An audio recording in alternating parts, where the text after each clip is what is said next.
गर्मी में 5 जुगाड़ू बहुओं का नदियों वाला ससुराल। मकान के बाहर चंपा पानी भर रही होती तभी पानी चला जाता है। हे भगवान, आज फिर से पानी कितनी जल्दी भाग गया। बस आधा बाल्टी पानी ही भर पाया। इतने से पानी में खाना बनाना, पीना, नहाना, धोना, सारे काम कैसे निपटाएंगे।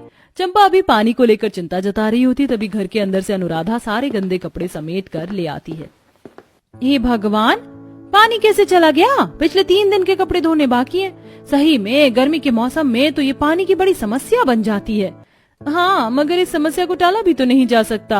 अब हम पांचों को इसका समाधान निकालना होगा। तभी रेखा जैसे ही बाल्टी में पानी का रंग देखती है तो वो बिल्कुल काला था, जिससे वो मुंह भिड़का लेती है। ये भगवान, इस बाल्टी के पानी में से कितनी दुर्गंध आ रही है। चंपा, तुमने बाल्टी में गंदा पानी भर दिया। देख कर तो पानी भरती। बाल्टी में थोड़ा सा भरा पानी देखकर उसे खाना बनाने में इस्तेमाल करने वाली उनकी उस उम्मीद पर भी पानी भर जाता है। पता नहीं आज हम 5 बहू ने किसका मुंह देखा था। बगैर पानी के खाना कैसे बनेगा। पानी का जुगाड़ कहाँ से लगाएंगे। अब हम पांचों के पास कोई चारा नहीं है नदी से पानी भरकर लाने के अलावा। सविता के नदी पर जाने की बात सुनकर बाकी चारों बहुएं चंपा, अनुराधा, रेखा, किरण कड़ी धूप देखकर चुप्पी साध लेती हैं। पर जेठानी जी, आपने देखा है कितनी तेज धूप निकली है। तन बदन जलाकर राख कर देगी। थोड़ा मौसम में ठंडक आ जाएगा तो शाम को 4 बजे नदी पर चल पड़ेंगे। फिलहाल के लिए अपनी पड़ोसन मधु से 1 बाल्टी पानी मांग लेते हैं। इतने में खाना बनाने का जुगाड़ तो लग ही जाएगा। किरण दूसरी खाली बाल्टी उठाकर पड़ोसन मधु के घर आती है। हमारे नलके का पानी चला गया है, 1 बाल्टी पानी मिलेगा क्या।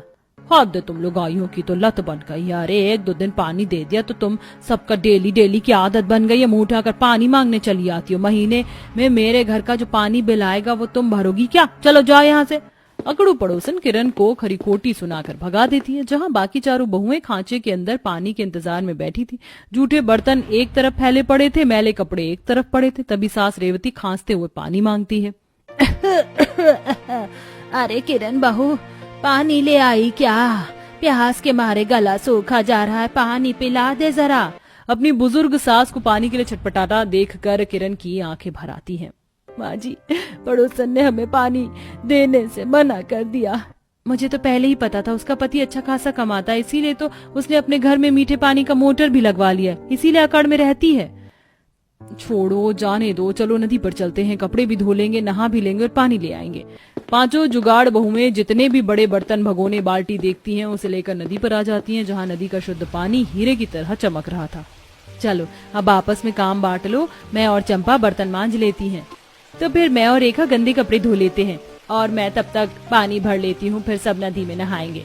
वैसे तो पांचों बहुएं गरीबी में एक किराए के पुराने मकान में जीवन यापन कर रही थी और सबके पति दिहाड़ी मजदूरी का काम करते थे, जिससे बड़ी मुश्किल से पूरा परिवार 2 टाइम की रोटी खा पाता था। हर साल गर्मी का मौसम शुरू होती 5 बहू को पानी की किल्लत और भयंकर गर्मी झेल कर रहना पड़ता, क्योंकि उनके मकान की छत टीन की थी, इसीलिए उसमें ताबड़तोड़ गर्मी बरसती थी। और जब भी पानी की किल्लत छाती तो 5 बहू कई किलोमीटर दूर आकर नदी से ही पानी भरती थी। यहाँ सच में नदी के ठंडे ठंडे पानी में नहा धोकर कितना सुख मिल रहा है। चलो अब जल्दी से घर चलते हैं, थोड़ी देर में सांझ ढलने वाली है। अंधेरा छाते जंगली जानवर भटकने लग जाएंगे। मेरा तो इस नदी से जाने की बिल्कुल इच्छा नहीं हो रही। काश कि हमारा घर यही होता। कुछ देर में पांचों घर आ जाती हैं। ये भगवान, इस घर में तो कितना भपका है। अब तो कसम से इस मकान में रहना दूभर हो गया है, मगर हम कर भी क्या सकते हैं सिवाय गर्मी झेलने के। चलो खाना बना लेते हैं, हमारे पतियों के आने का टाइम हो गया। पांचों मिलजुल कर खाना बनाती हैं। तभी पसीने पसीने होकर पांचों भाई काम से थके हारे आते हैं। सविता, पानी भर के रखा है ना नहाने के लिए। गर्मी के चलते पूरा बदन चिपचिपा कर रहा है। जी आंगन में पानी रखा हुआ, नहा लीजिए आप पांचों भाई। तभी मंजली बहू अनुराधा गुस्साए मिजाज में कहती है, पर पानी थोड़ा हिसाब से खर्च कीजिएगा। 2-3 दिनों से पानी नहीं आ रहा है। कैसे कैसे कड़ी धूप में नदी पर से पानी लाई हैं हम। हाँ, अब हमारे नहाने पर भी आफत लगा दो तुम लोग। आई नरेश के चिक करने पर अनुराधा झगड़ पड़ती है। अच्छा, एक दिन खुद भर कर ले आओ इतनी दूर नदी से पानी, तब पता चलेगा हमारी परेशानी। या घर में चंपाकल लगवा लो। अपनी बहू बेटे के बीच में कलेश देखकर सास माथा पीट लेती है। हे राम, कोई दिन खाली नहीं जाता इस घर में बगैर किचकिच के। शांति नहीं है तनिक। सास के खिसियाने पर अब 10 बहू बेटे शांत हो जाते हैं, लेकिन हर दिन 5 बहू को चिलचिलाती गर्मी में दूर नदी पर से पानी भरकर लाना पड़ता है, जो कि काफी ज्यादा जल्दी खत्म हो जाता है। ऐसे ही हफ्ते 2 हफ्ते हो जाते हैं। अब तो हद हो गई, पिछले 2 हफ्तों से नल का पानी नहीं आ रहा है, हमें मकान मालिक को शिकायत करनी चाहिए। वही तो, इतनी तगड़ी गर्मी में कब तक हम नदी से पानी लाएंगी, वो भी टिकता नहीं, जल्दी जल्दी खत्म हो जाता है। इस बार मकान मालिक जब किराया मांगने आएगा तो पानी के लिए बात करेंगे। देखते देखते गर्मी का तापमान काफी ज्यादा बढ़ जाता है, जिससे पांचों के पति का काम ठप पड़ जाता है। उसी बीच मकान मालिक आ जाता है। चलो भाई, निकालो इस महीने का 2500 भाड़ा, 500 पानी बिल और बिजली बिल भी। मकान मालिक जी, आप अभी किराए का बंदोबस्त नहीं हो सका है, गर्मी के कारण काम बड़ा मंदा है। और पानी बिल किस बात का मांग रहे हैं? इस बार तो पानी बिल्कुल भी नहीं आया, हम जुगाड़ लगाकर नदी से पानी भरकर काम चला रही हैं। अनुराधा की बात सुनकर मकान मालिक भड़क पड़ता है। अरे ओ नरेश, समझा दे अपनी लुगाई को, ज्यादा भसूड़ी न करे मेरे साथ। 2 दिन में क्या तो मकान का भाड़ा दो या खाली कर दो। देखते देखते 2 दिन बीत जाते हैं, जिसके बाद मकान मालिक भीषण गर्मी में पूरे परिवार से मकान खाली करवा लेता है। अरे मकान मालिक जी, इतनी भीषण गर्मी में हम कहाँ भटकेंगे, हमारी माँ बीमार है, थोड़ा तरस खाइए। अरे भाड़ में जाओ तुम लोग, मुझे कोई लेना देना नहीं है, चलो भागो यहाँ से। बस कीजिए आप, भाइयों को इनके आगे गड़गड़ाने की जरूरत नहीं है, चलिए।